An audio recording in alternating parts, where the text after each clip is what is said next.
Haia, fi yw Mel Owen, comediwraig a cyflwynydd. A'r dêt gwaetha es i arno eriod.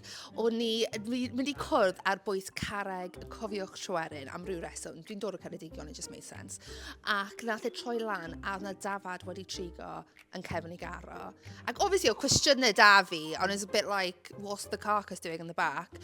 Ac oedd e fel, fi jyst yn gwneud ffafr i ffrind. A neud allan mae fi oedd yn bod yn really high maintenance. Achos I was put off gyda'r holl marwolaeth oedd yn y car. Did I see him again? Yes. Ond tymod, Ceredigion, guys, dyna beth sy'n digwydd. Helo, fi yw Mari Beard a dwi yn, be fi'n neud cyflwyno Après, Amour a Mynydd gyda Meilir.